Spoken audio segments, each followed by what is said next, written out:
and I haven't really even looked at the stats that closely, so forgive me for that. But just off the top of my head, I didn't think it was probably one of our cleanest games offensively, especially when we went into halftime and turned the ball over 11 times. That was obviously a point of discussion with the crew at halftime. You know, sometimes you just have to win ugly, and I thought that was the case tonight. Just didn't seem like you know, we had any kind of rhythm, especially in the first quarter. But we had moments where, you know, we scored the ball. You know, when we needed to, we got the ball in the right people's hands and made something happen. What I was really happy with though was defensively. I thought we guarded really well, and anytime we had an opportunity, whether it was a timeout, there was very little discussion on how we were playing defensively. I thought we were playing tremendous. It was always, you know, always talking about just offensive efficiency and ball security. So really happy again that we continue to move on and advance, and we're at home on Sunday. So really just grateful. Another great crowd tonight for us that turned out in support of our players. And that just, again, just says something about how they feel about these players. And we're really grateful and appreciate them. And hopefully a lot of them will continue to come out on Sunday, and I would encourage them to bring more people with them. Questions for Coach? You talk about the defensive effort. Were they taking the shots you pretty much wanted them to take in the first quarter? They were 1 of 15 from the floor. You know, again, John, I have no problem. The only adjustment that we made at halftime was just guarding their high ball screen action a little bit better. We decided we were going to switch.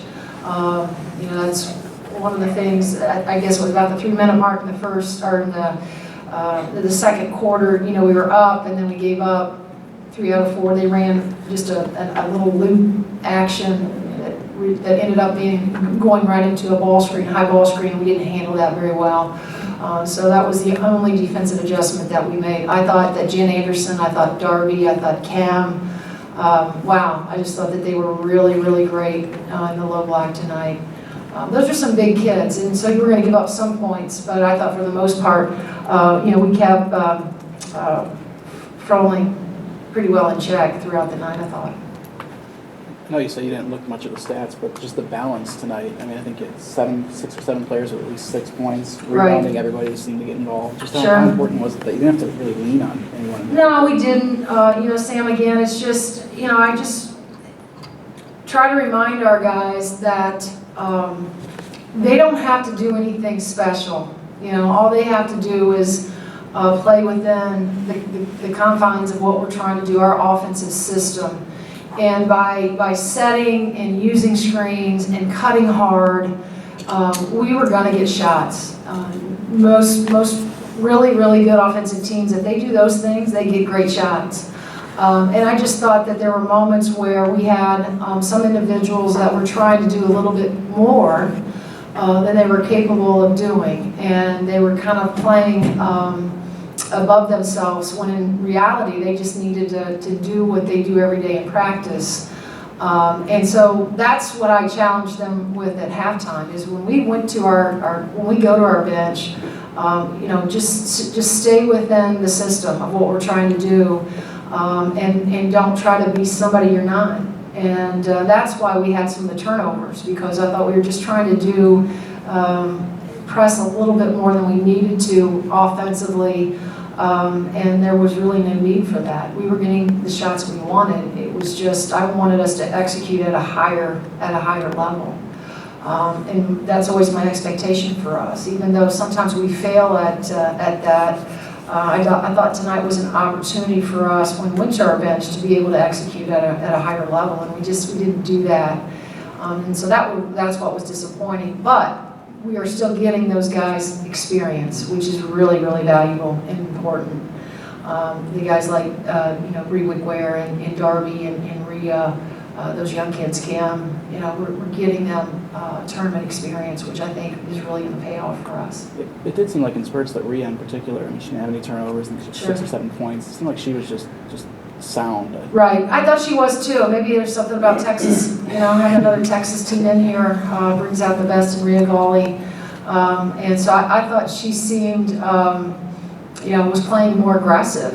And, she put it on the deck a couple times and tried to get to the glass.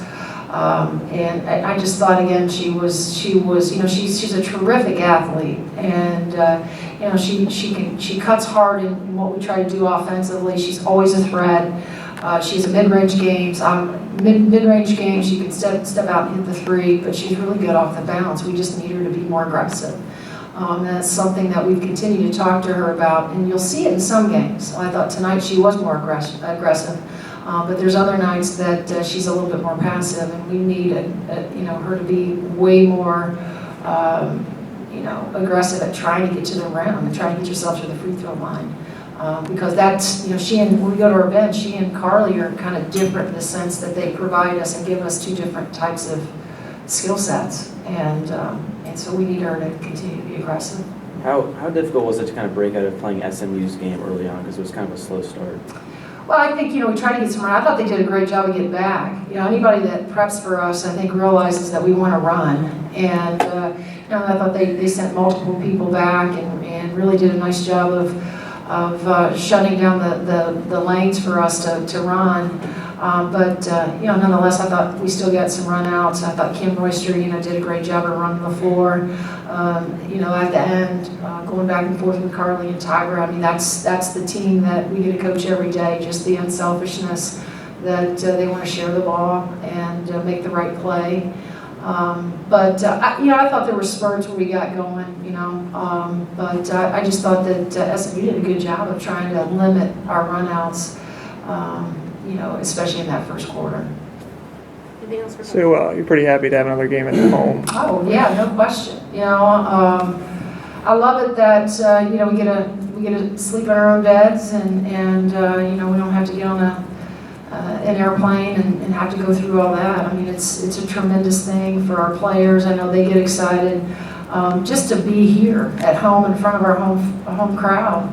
And I can't tell you how grateful we are, for Indiana and the WNIT to want to keep it here. It says something about how our fans feel about our kids, but also I would be remiss if I didn't say something about our fans. I mean, that the fact that they are still coming out and they're supporting us means so much to our program. And I hope that we'll have another big crowd on Sunday, because there's no question that they energize us. And as I said, we get really motivated to play in front of a big crowd. So hopefully we can keep winning and maybe ride this thing out, all the way to the end and finish all of our games in Simon Scott Assembly Hall. That would be kind of a really nice, cool thing for our seniors, but also for our program. anything else for Coach? Thank you. Thanks, Teri.